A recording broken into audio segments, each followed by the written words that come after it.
Ma'am ये जो परिस्थितियां सामने आई है स्टूडेंट्स के सामने, ये लेवल प्लेइंग फील्ड इसमें कैसे कैसे बनाई जाएगी? और एंट्रेंस की जरूरत एडमिशन के लिए, एक रेगुलर कोर्सेज को पूरा करने के लिए, जो एक हर स्टूडेंट का सपना होता है कि वो ग्रेजुएट और पीजी तो कम से कम हो जाए, उसमें एक इतना भारी भरकम एंट्रेंस जैसा प्रोसेस, क्या ये प्रोसेस को आसान बनाएगा या कुछ और कॉम्प्लेक्स बनाएगा या और जटिल बनाएगा? मेरे ख्याल में तो और जटिल बनाया गया है। बात ये कि मुझे लगता है कि ऐसे ही हमारे जो स्टूडेंट्स हैं वो इतने ज्यादा जो है परीक्षाएं उनको देनी पड़ती है। एक एग्जाम कल्चर है, एक हमारे पास पढ़ाई का कल्चर वैसे ही बहुत कम है, एग्जाम कल्चर है कि आपको एग्जाम में पास होना है। वैसे भी उनके लिए आसान नहीं है, परंतु अब क्या हो रहा है कि इतने जो अलग अलग बोर्ड हैं हमारे देश में, क्योंकि स्टेट सब्जेक्ट है, हर एक प्रांत को अपना अधिकार है, वो अपने स्कूल बोर्ड बनाता है और उनका अपना सिलेबस होता है। कुछ चीजें कॉमन होती है और कुछ चीजें उनकी अपनी अलग होती हैं। तो होता क्या है कि जो स्टूडेंट सारा उम्र अपना उस बोर्ड में पढ़ा है, उसको अचानक जो है आप ये कह दीजिए कि अब सेंट्रल यूनिवर्सिटी में एडमिशन लेने के लिए आपको एक अलग सिलेबस फॉलो करना पड़ेगा। कहा ये जो मैंने अखबार में देखा है कि एनसीईआरटी की बुक्स का सिलेबस उसको फॉलो करना पड़ेगा। अब हर जगह एनसीईआरटी की बुक्स नहीं होती, इवन ऑल इंडिया बोर्ड्स में एक पूरा आईएससी बोर्ड है। बहुत सारे स्कूल्स जो है आईएससी बोर्ड फॉलो करते हैं, जो पब्लिक स्कूल्स जिनको हम कहते हैं। उसके अलावा स्टेट बोर्ड्स हैं, जैसे हमें मालूम है। अब इस वक्त अगर हम दिल्ली यूनिवर्सिटी का एग्जाम्पल ले लें, जहां अंडर ग्रेजुएट एजुकेशन बहुत बड़े पैमाने पे दी जाती है, हर साल कोई मेरे ख्याल 1.5 लाख स्टूडेंट्स तकरीबन वहां एडमिशन लेते हैं और पूरे हिंदुस्तान से बच्चे जो है आते हैं। माना जाता है कि अंडर ग्रेजुएट एजुकेशन के लिए दिल्ली यूनिवर्सिटी सबसे अहम है। तो लेट्स टेक एन एग्जांपल कि वहां क्या होगा। इस वक्त आप किसी भी बोर्ड से आए, आपको एक ही लेवल पे ट्रीट किया जाता है। आपके जो मार्क्स आपको 12th में मिले हैं उसके बेसिस पे, प्लस कुछ ऐसे कोर्सेज हैं जहां कुछ स्पेशलाइज जरूरत है, वहां अलग से कुछ एग्जाम वगैरह दिए जाते हैं। पर आपका पूरा जो एजुकेशन अब तो हुआ है उसको नकारा नहीं जाता। सबसे बुरी बात जो ये एग्जाम ये कर रहा है कि अभी तक जो बच्चों का एजुकेशन है उसका जैसे कोई वैल्यू ही नहीं है। सिर्फ एक एग्जाम, वो ही 3 घंटे में जो आप करेंगे वो आपका फ्यूचर डिसाइड करेगा।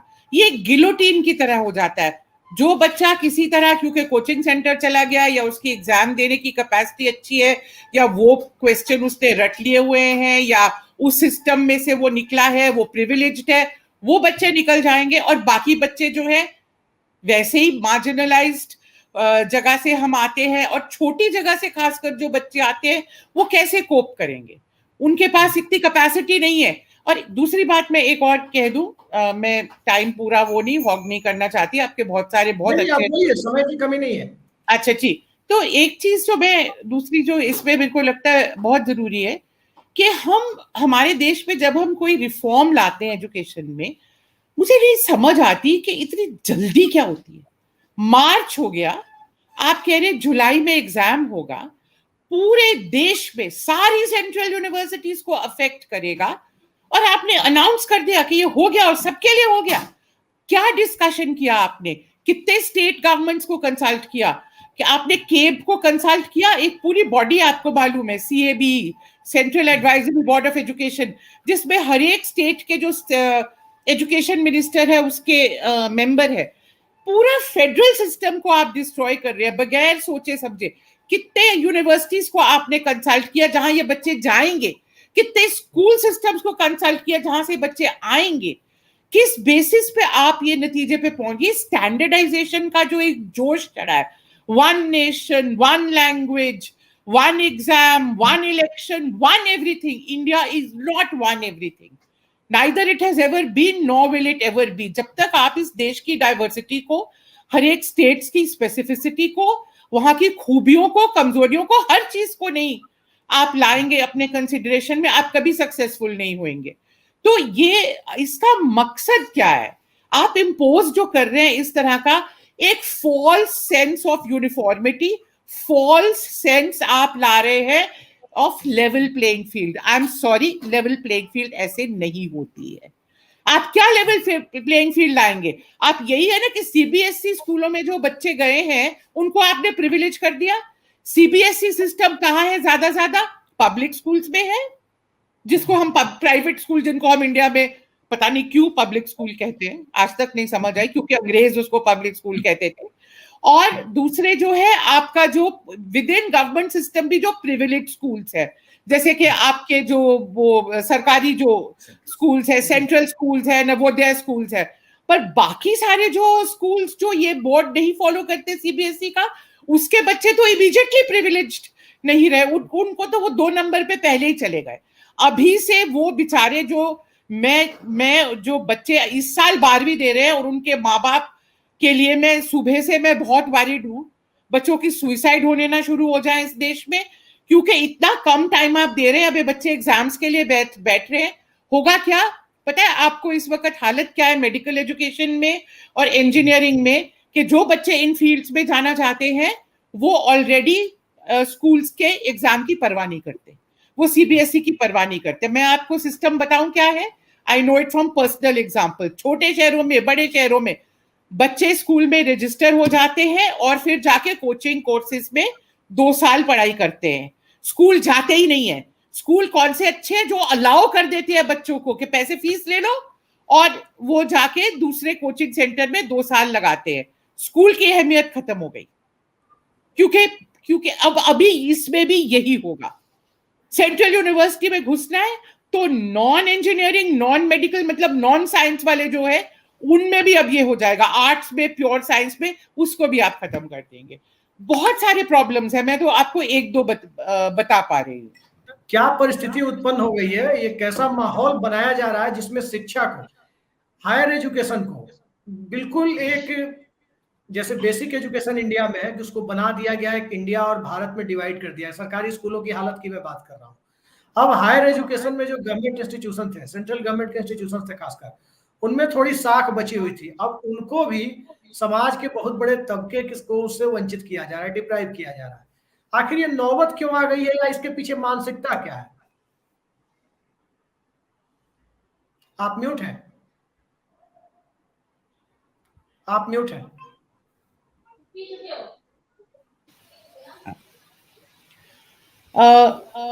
मुझे लगता है कि ये बहुत बड़ा अशोक कुमार खेड़े जी, आपके यहाँ से इको हो रही है आवाज। जी बोलिए मैम, आप बोलिए। अब ठीक है? नहीं ठीक है, आप बोलिए। अच्छा, मुझे लगता है कि इस पे ना कई सारे इश्यूज हमारे सामने आते हैं कि जहां तक शिक्षा का सवाल है, उच्च शिक्षा का सवाल है या प्राइमरी स्कूल एजुकेशन का सवाल है, असल में हमारे सामने इतनी बड़ी बड़ी चुनौतियां हैं। अभी भी हमारे रूरल एरियाज में और हमारे शहरों में भी, गरीब इलाकों में जो हमारे स्कूल हैं उनकी हालत बिल्कुल खराब है। अगर हम अपने आप को डिल्यूट करें कि ये सारे प्रॉब्लम सॉल्व हो गए हैं तो बिल्कुल गलत है। अभी कोविड का जो इम्पैक्ट हुआ है पूरे जनरेशन्स पे, जो भी समझदार लोग हैं वो सब ये बातें कर रहे हैं, एजुकेशन के फील्ड में जो लोग हैं, कि इसको हम कैसे हैंडल करें। अगर हमें सच में हमारे बच्चों के और हमारी शिक्षा का ख्याल है तो हमारे देश के जितने एजुकेशन के लोग हैं सबकी एनर्जी इसमें लगनी चाहिए कि जो बच्चे 2 साल से स्कूल नहीं गए और जो ऑनलाइन क्लासेस का कोई चांस ही नहीं है कि उन्होंने ऑनलाइन क्लास अटेंड करी हो, जिसमें कि मेजॉरिटी ऑफ इंडियन बच्चे आते हैं, चाहे आप कहीं भी किसी भी इलाके में चले जाइए, बहुत सारे सर्वेज अब दिखा रहे हैं। हमारे सामने सबसे बड़ा इशू ये होना चाहिए कि कैसे वो बच्चा, मान लो वो 4थी क्लास में था और 2 साल का गैप हो गया, अब वो 7वीं क्लास में जा रहा है वो बच्चा, वो 5वीं और 6ठी की पढ़ाई तो उसकी हुई नहीं, आप कैसे हैंडल करोगे? और ये पूरे हमारे ऐसे करोड़ों बच्चे हैं, लाखों ने करोड़ों की तादाद में, इतना बड़ा एक चैलेंज है हमारे देश के सामने। दिमाग यहां लगाना चाहिए कि जो अच्छा भले सिस्टम चल रहे हैं उनको आप जाके इंटरफियर करिए, ऑल इंडिया टेस्ट बना दीजिए सेंट्रल यूनिवर्सिटीज के लिए। मुझे कभी कभी लगता है, कभी कभी नहीं लगता, आई एम क्वाइट श्योर कि जैसे और चीजों में भी होता है ना, सारे डाइवर्जनरी टैक्टिक्स हैं।